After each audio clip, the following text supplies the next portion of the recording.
It's the Weekly Wrap with your host, broadcasting legend Bruce Wolf, and his trusty sidekick, comedian Tim Slagle. And now, without further ado, Bruce Wolf. Bruce Wolf, Tim Slagle on the Weekly Wrap. Now for my favorite part of the show, wherein I guess what's in Tim's background. And I got to say, Tim, I know what you were inspired by. Donald Trump yesterday unveiling two gigantic 100-foot flagpole United States of America, Star-Spangled Banners. And so you're swaddled today in one of those giant American flags. Am I right about that? I am not. I'm actually in Iran, and things are getting pretty tense here. It looks like even the fleas are evacuating. Now, for those of you who don't have this pictured, it looks like Khomeini with what's in his beard there? It looks like keys. It looks like a little container truck being moved out. I should tell you, because we're taping this on Juneteenth, and we'll get to our Juneteenth celebration in just a second. But I saw a tweet, it's Twitter. Who knows what that means? But somebody said that Khomeini had been eliminated.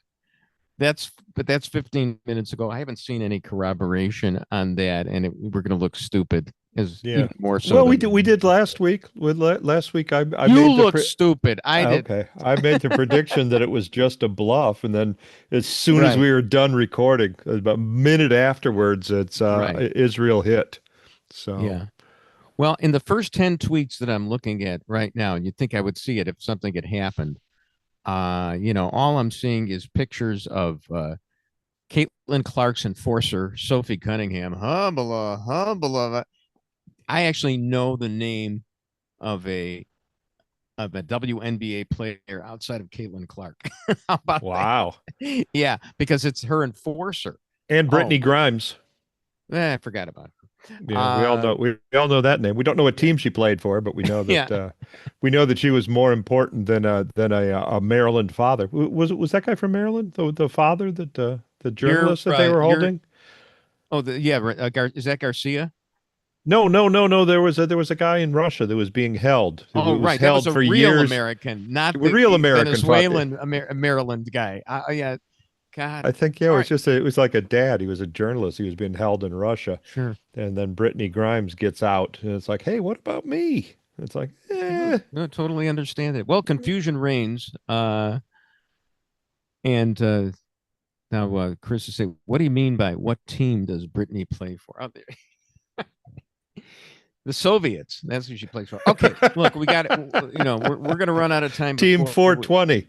Before we celebrate Juneteenth. And President Obama had a tweet earlier today on Juneteenth. We celebrate freedom and recommit ourselves to the work that remains undone. We remember that even in the darkest hours, there is cause to hope for tomorrow's light. And my big question was, why the comma after hours? I don't see it.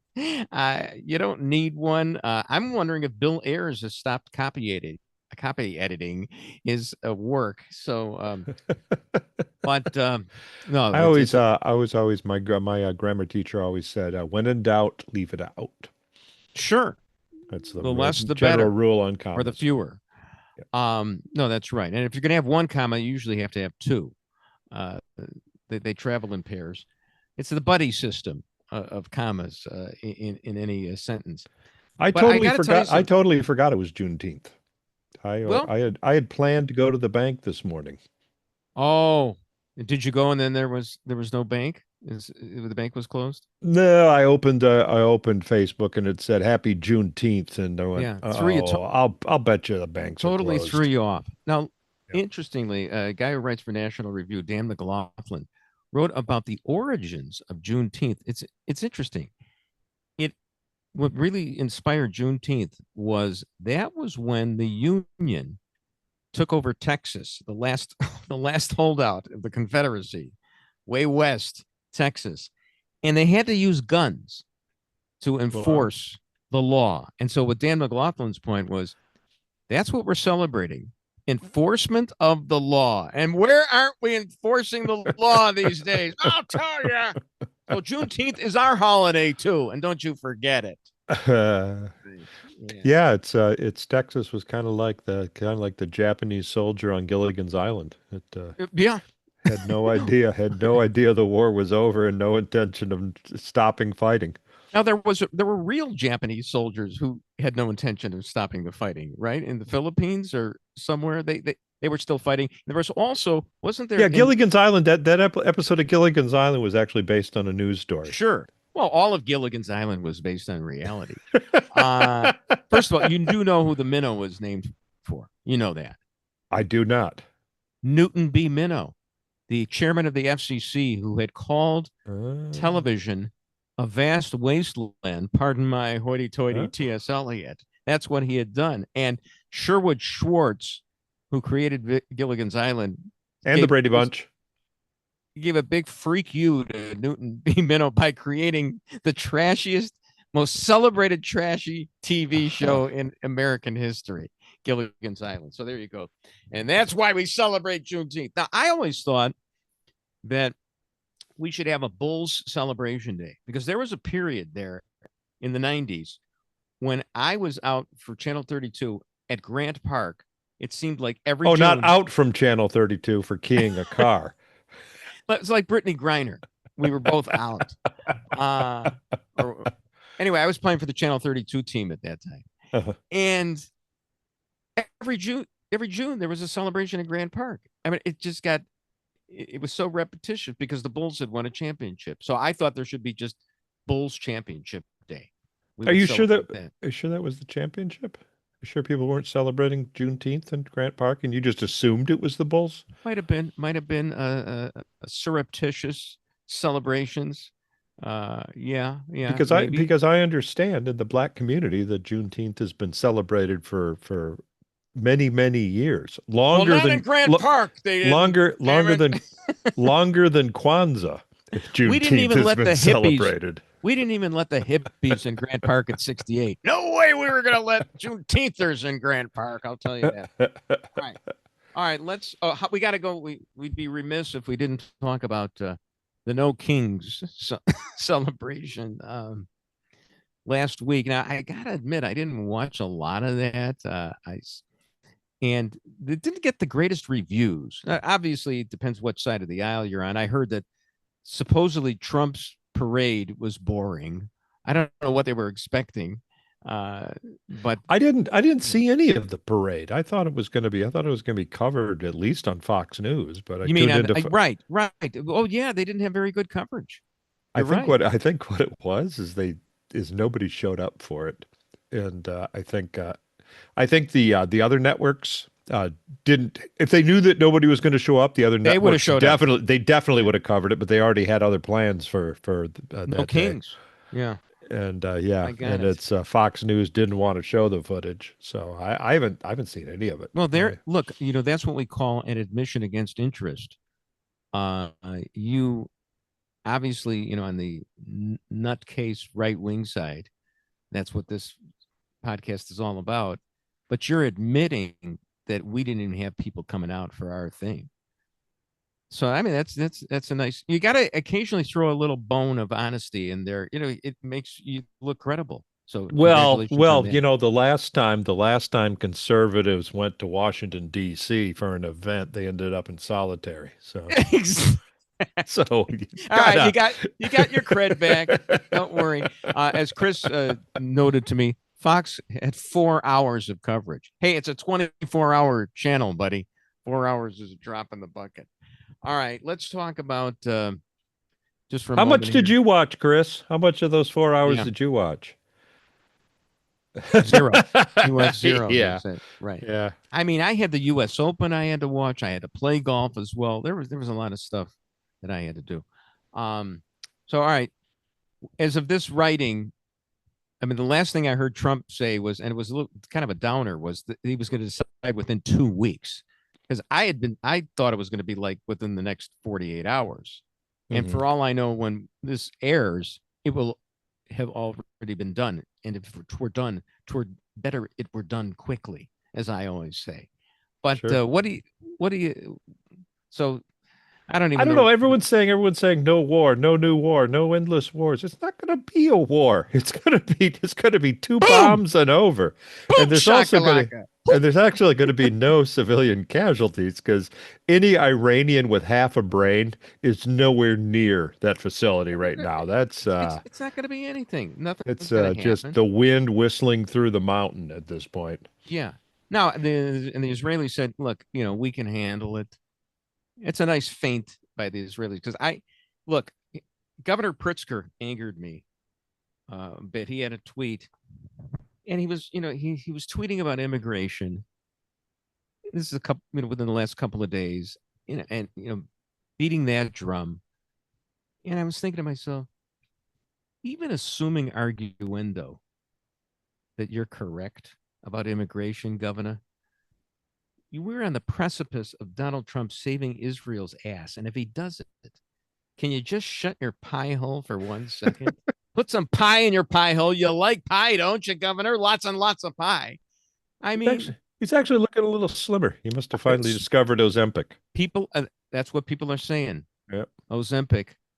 And there's a whole guilt trip thing about Ozempic, right? It's like, somebody was tweeting, people don't like to say that they're taking Ozempic. They like to say, I've been to the gym lately. I've cut down the calories. It is kind of a embarrassment to admit that you're doing that. I don't know. Women, admit you can tell that I'm wearing a rug. I mean, obviously no man could have beautiful hair like this.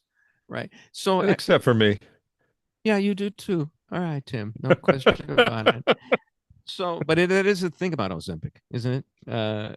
There's which is kind of weird because when I was growing up in the 70s, not only did people brag about their amphetamines, they shared them. Well, remember the big diet thing? You see it in the supplements, in the Sunday newspapers. The diet thing that was called AIDS, AYD. Oh yeah. Now we do know that AIDS could make you a little thin, but Bruce Wolf, Tim Slagle on the Weekly Wrap.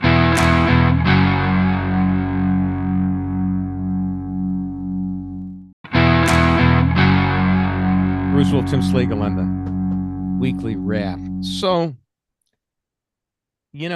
Trump and Tucker, interesting relationship because Tucker was, totally against any involvement in Iran, and then Trump does this. I mean, it could be worse. Tucker could be a member of Trump's team and not be invited to meetings like Tulsi Gabbard. That seems to have been excommunicated. But Trump had nicknamed Tucker Kooky Carlson, and first, I'm having a little trouble wrapping my head around the fact that Carlson handpicked J.D. Vance, okay?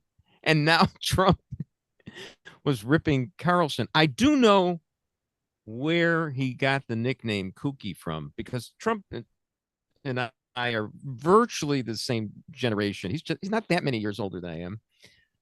And you know where he got Kooky from? The lend me your comb? Exactly. And Chris doesn't know who that is. Right? Chris, you don't know who we're talking about. He doesn't. No clue. Yeah. Kooky was the nickname of the character Ed Burns played on 77 Sunset Strip. And that was the stock phrase. Kooky, lend me your comb. It was a song. And that's where Trump got it from. Was it Debbie Reynolds or someone like that actually sang the song? I can't remember. Can't remember who it was. I love when you do the deep dive on these things. Only Tim can do a deep dive on an arcane. It's a Rush Limbaugh. Rush Limbaugh always used to call him Chatsworth Osborne right, III. which is as old as Kooky, because that's from the Dobie Gillis show. Right. All right, and now that's Levin's name for him. He's calling he call him Chatsworth Qatar Sworth.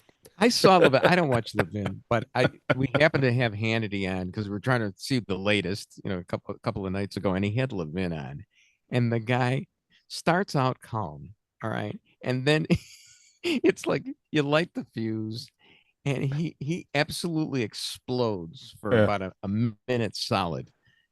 And it's pretty entertaining, because it's pretty entertaining when a guy is yelling his head off, but shouting out legalisms, tossing it a little bit of Latin, explaining the Constitution, and he's absolutely shouting. Not exactly courtroom demeanor, but I understand, who he's trying to appeal to. I find it entertaining.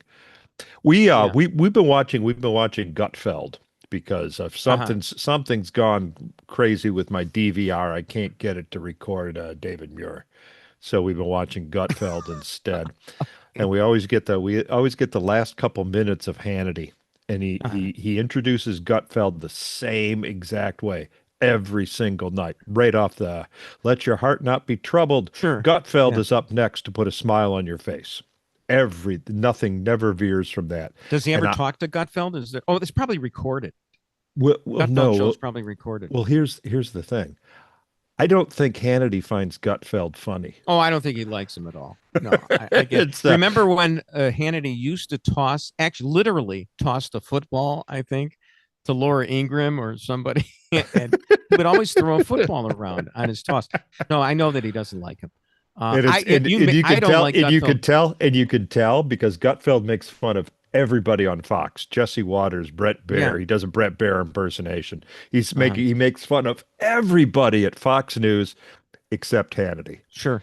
Which means Hannity went to the bosses and said, "I think we should actually be Yeah. making." I mean, my take on Gutfeld is, I mean, I admit he's funny. I'm envious of him, obviously, because he's, made a fortune and he's a funny guy. And he once got praised for a book by Florence King, who used to write for National Review, one of my favorite authors of all time in conservatism.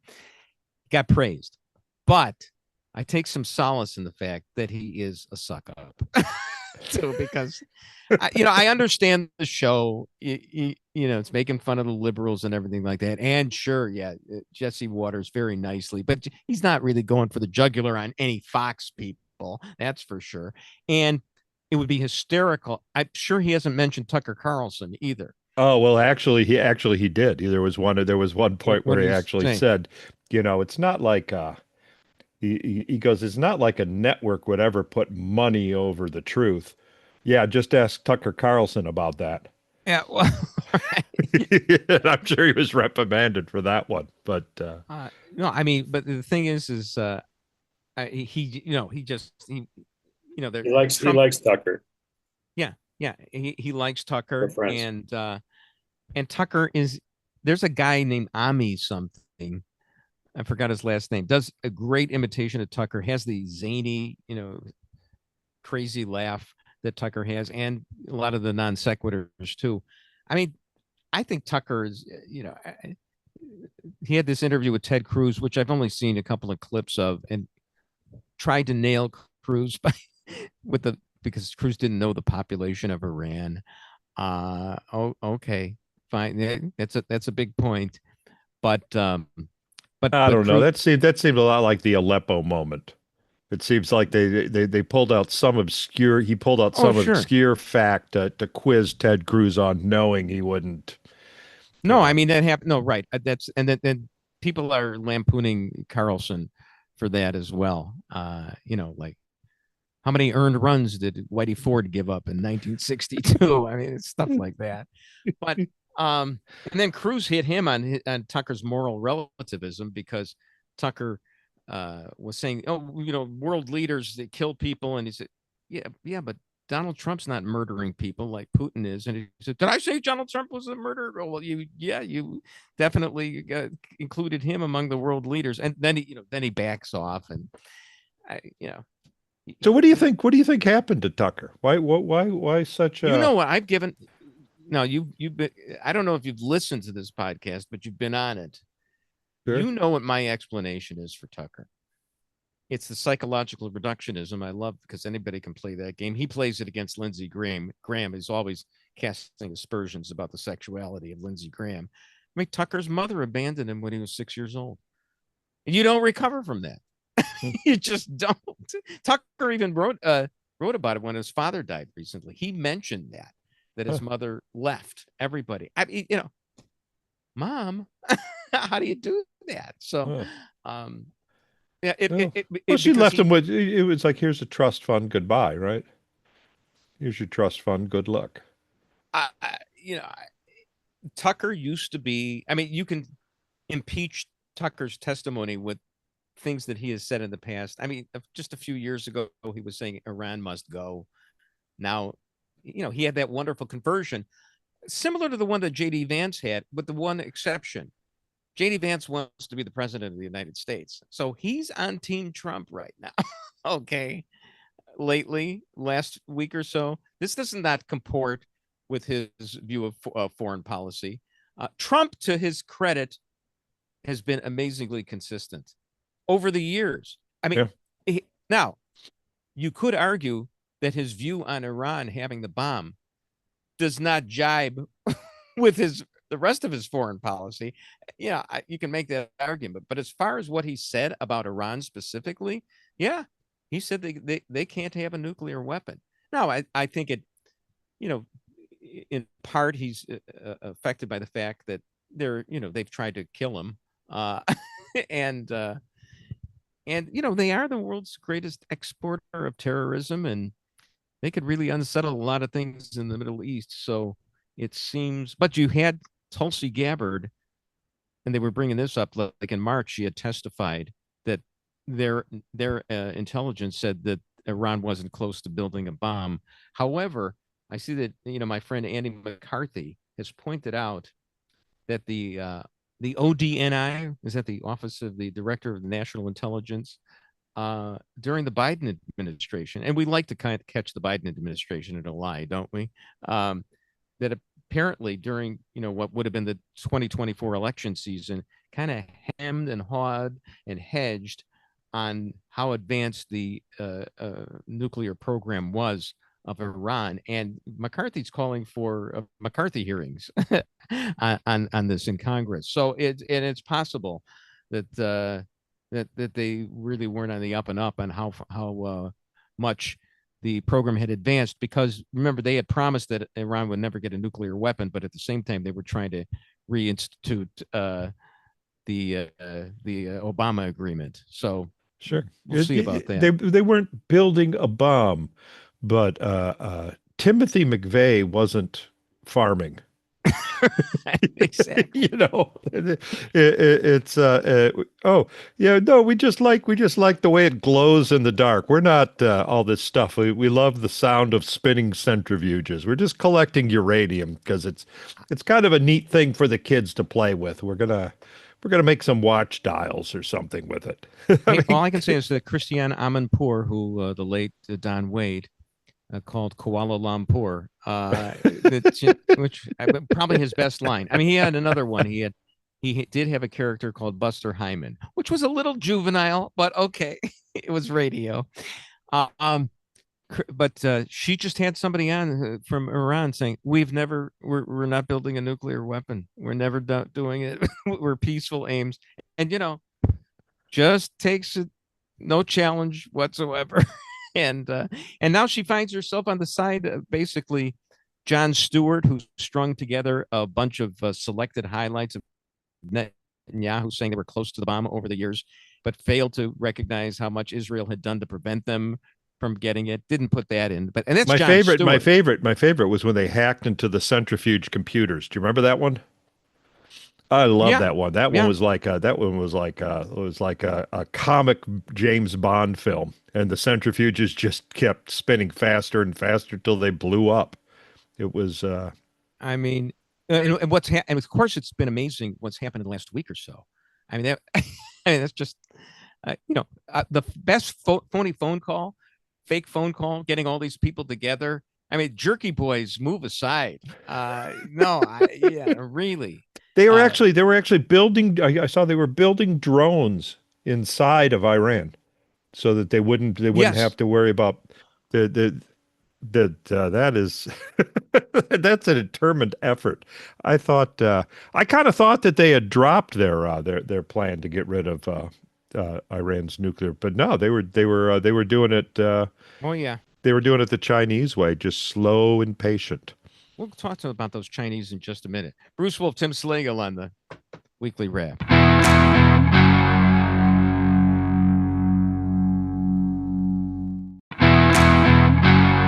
Bruce Wolf, Tim Slagle on the Weekly Wrap. And Tim, you were hinting this week about some kind of Chinese plot. Care to elaborate here? Yeah, apparently Kash Patel handed over an investigation to the a Senate investigative committee that claimed that the FBI knew that China was printing fake driver's licenses. As you would think that maybe it was because it's the only way some Chinese people could get driver's licenses, but no, it was because they wanted them to vote illegally. And the FBI was investigating this and kind of buried it and made it classified. And then Chris Wray went in front of Congress and said, no, there was no foreign interference in the 2020 election. It was the most, as we know, it was the most safest election ever. Well, quite frankly, I thought you were going to talk about the Chinese cargo planes that flew to Iran during in the last week. Yeah, but okay, all right, fine. So Chris Wray, but they've never really connected it. Did they say? Do we have any? Because I know Rudy Giuliani would really like to keep his townhouse, and it would be nice if he could say, "Well, they did have." And I have here in my hands the names of more chins in a Chinese phone book who voted illegally in the 20. Well, there was one. There was that one in Michigan that admitted and then hightailed it out of here. So I mean, it is obvious that at least one Chinese national voted illegally. So were there and more? Know what happens? It's just one Chinese guy votes illegally, and 30 minutes later, you feel like having another Chinese guy vote illegally.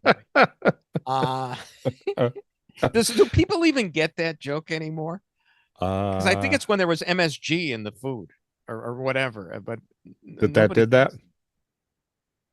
I know Chris wouldn't. Okay. No, but here's the thing. Yeah. Obviously. There was at least attempted foreign interference. The FBI was aware of it, and the FBI hid it. So, yeah, right. What else are they hiding? Exactly. And he lied in front of Congress and said, "Oh no, there was no foreign interference." And you got to remember, we spent 4 years in this country, millions and millions of dollars investigating Russian interference in election. That was no more than it was a Facebook farm. It was just a bunch of Rob Reiner still thinks that the P tape was real. Sure, yeah. All right. So Mike Tobin, friend of mine. Well, actually, he was a fan of mine growing up, I guess. And he's the guy all over for Fox, and I think he's in Israel now, if I'm not mistaken. Mountain climber, big deal and everything, but he's kind of, I mean, he's just the straight shooting reporter, but he made me laugh this week on Twitter because he printed one of Trump's tweets and he emphasized, underscored, it wasn't the unconditional surrender part. No, that was, right. It's like a message to the Ayatollah, and at the end of which he says, "Thank you for your attention to this matter." It was just like that's what Trump did. And somebody, a guy who follows me named Boomer, said it should have been titled, "Dear Supreme Leader, I hope this email finds you well."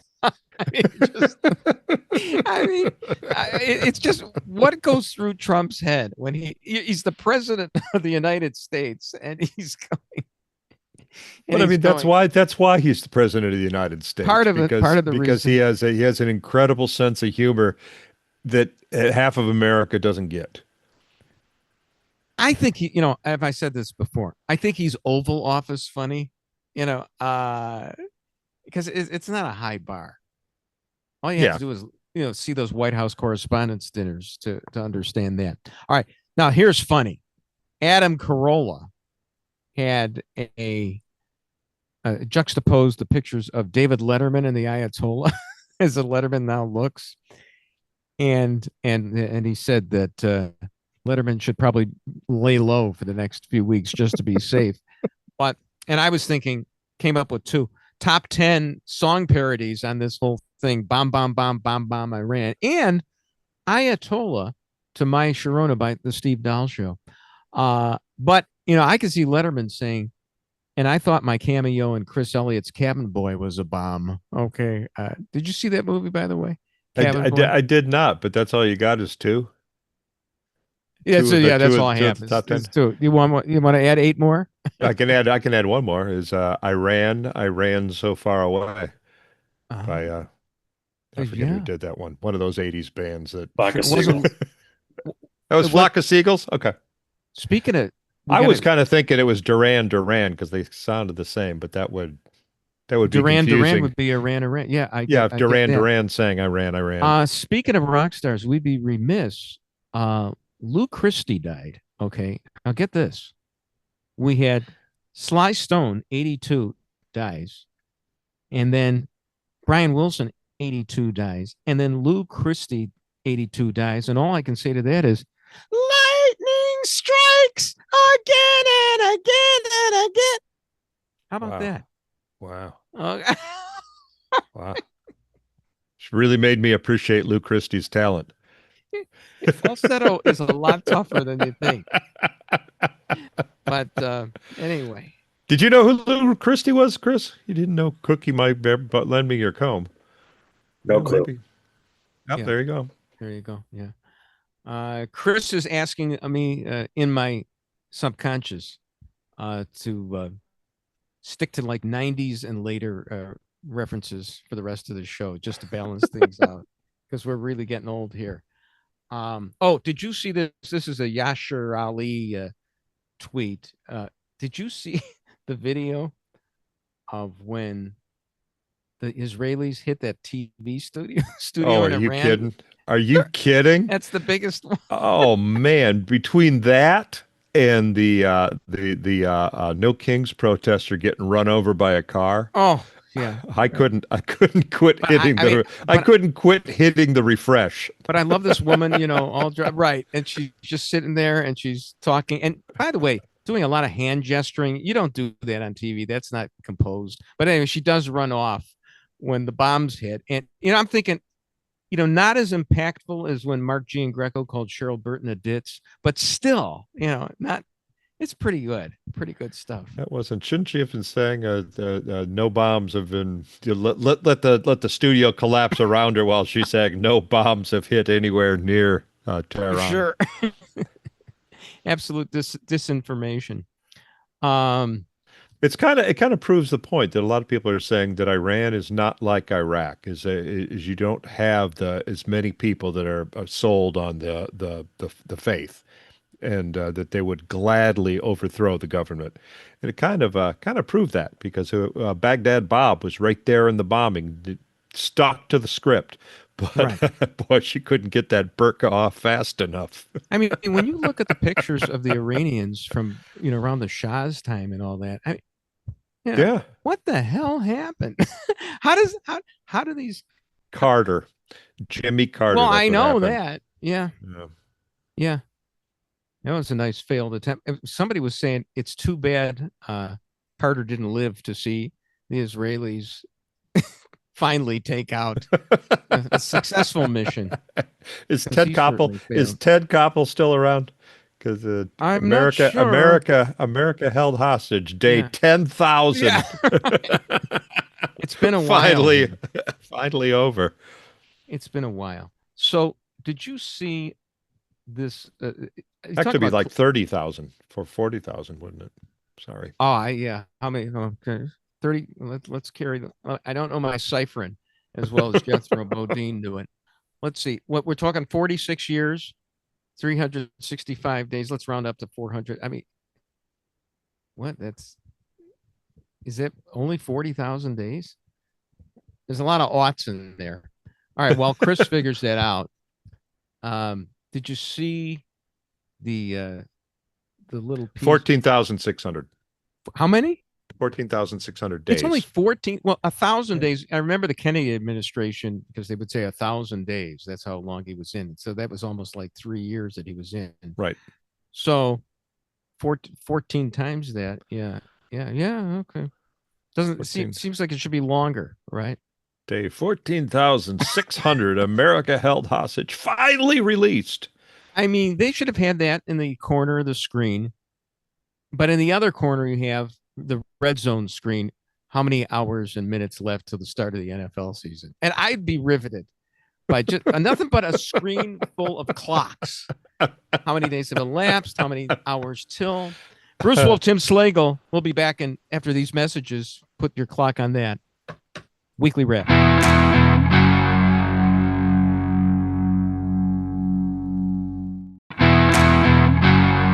Bruce Wolf, Tim Slagle on the Weekly Wrap. So it's not in the rundown, but the Supreme Court came up with a big decision the other day. Very big. Upholding a Tennessee law against gender affirming care. And because I know that a lot of our right wing wacko buddies were ready to whack Amy Coney Barrett, but she was on the right side of this one. Well, it's obvious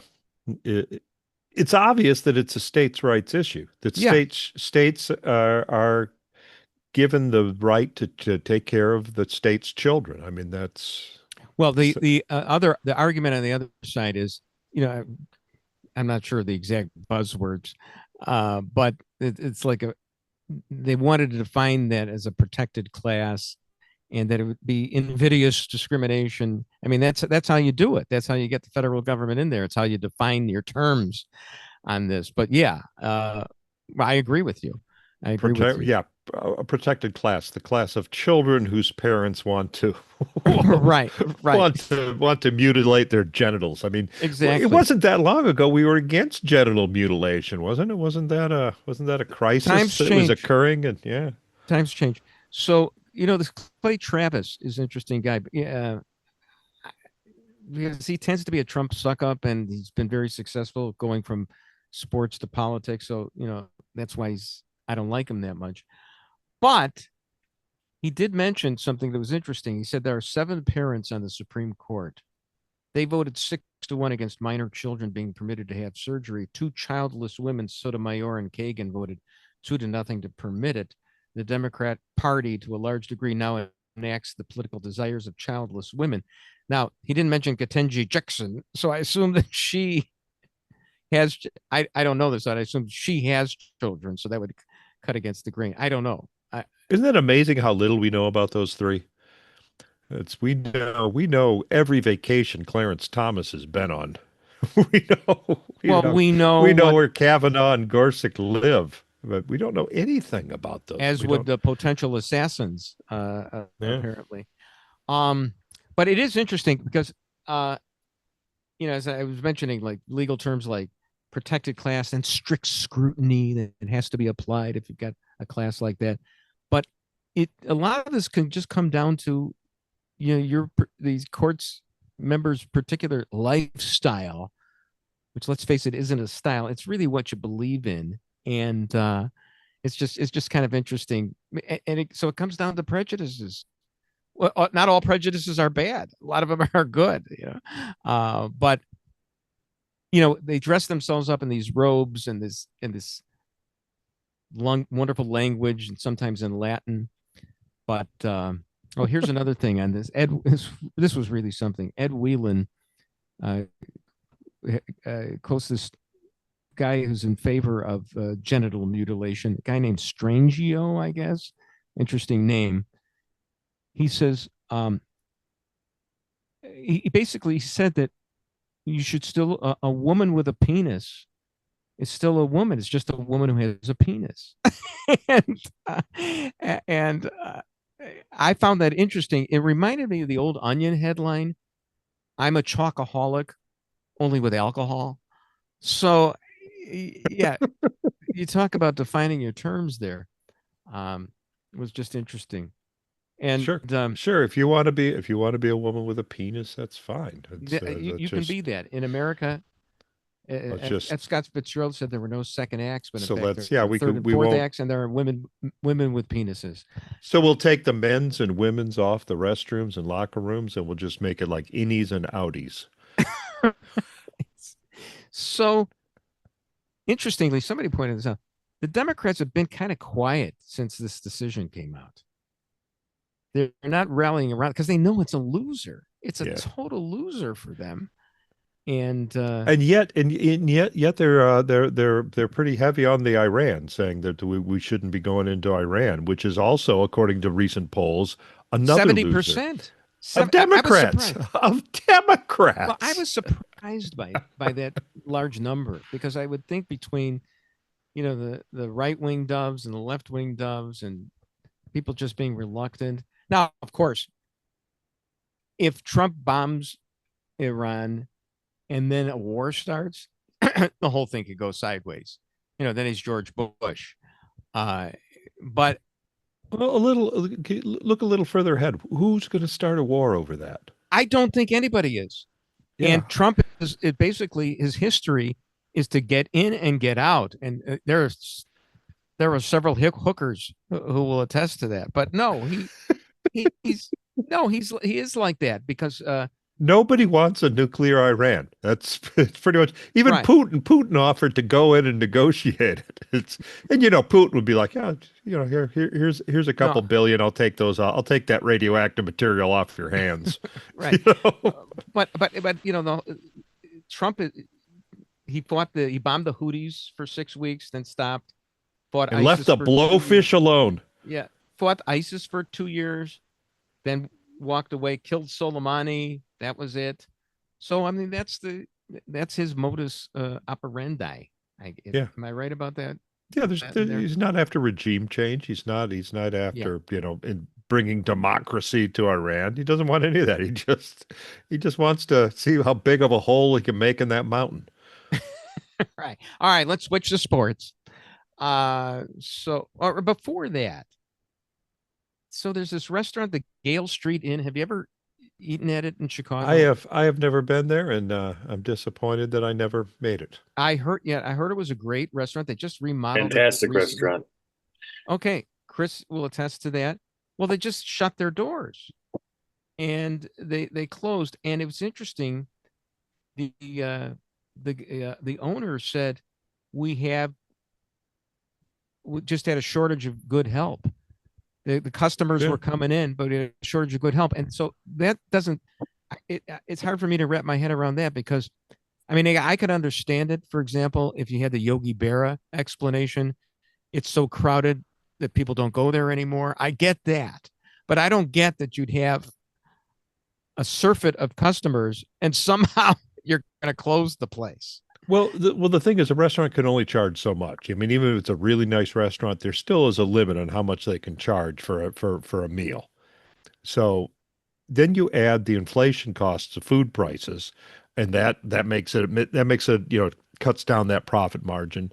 Then you add the required minimum wage with no tip credit for the servers, and at that point, your only option is illegal immigrants. And, right.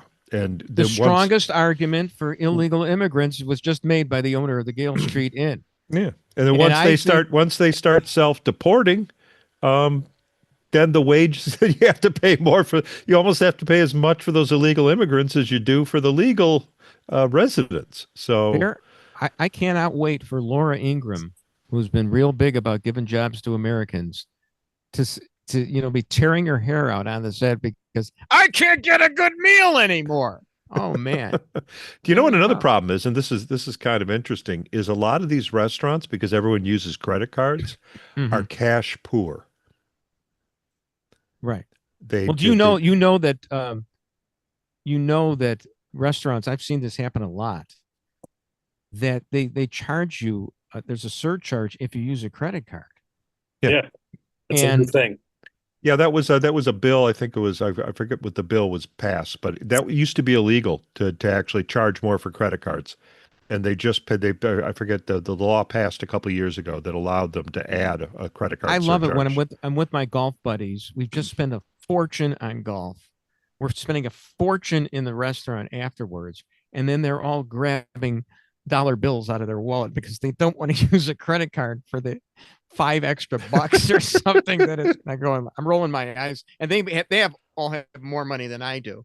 And it's, are you guys kidding me? But, Well, no, but a lot of restaurants do offer that. So some places I've heard that they it's like a 20% discount if you use cash, and the reason is they can't pay the the help in the kitchen because they don't have cash. It's all credit cards. Let us close this with the Pope again. The Pope is riding around in the Pope mobile The Pope. in the Vatican, sees White Sox fans there. They start chanting White Sox, and he starts chanting back to them. Okay, this is in the Vatican, just yesterday. And somebody suggested, friend Mike suggested the Sox and the Cubs should play each other in Rome, a game with the Pope there, and the Pope should throw out the first pitch. I'm thinking, play it in the Coliseum. The Cubs get a designated gladiator to battle AJ Pierzynski at home plate. I mean, yeah, the Pope is. I mean, he's going to wind up at a White Sox game. I think it's going to happen. They had that rally in what is it called? Whatever. Guaranteed rate field. Yeah. I forget what it's called always. And I thought the Pope was going to come there. I didn't realize it was just going to. No, I was actually shocked that it's saying mass on the jumbotron. Yeah. People paid to see that. Well, but they got to see Chuck Swirsky. He emceed that, and it was the only time that I wished that I was still on the Steve Dahl show, because I would we're talking blood, we're talking body, we're talking kingdom, we're talking glory. Heck, we're not talking. We're praising that nothing greater could be conceived. Pardon my Anselm, ontological proof for the existence of God. Well, thank you. And with that, we'll say goodbye for another weekly wrap. Bruce Wolf, Tim Slagle on the Weekly Wrap. And that's the Weekly Wrap on radio and television. Follow Bruce at Bruce Wolf Shy on Twitter and Tim at timslagle.com. The Weekly Wrap with Bruce Wolf, a CP Pods production.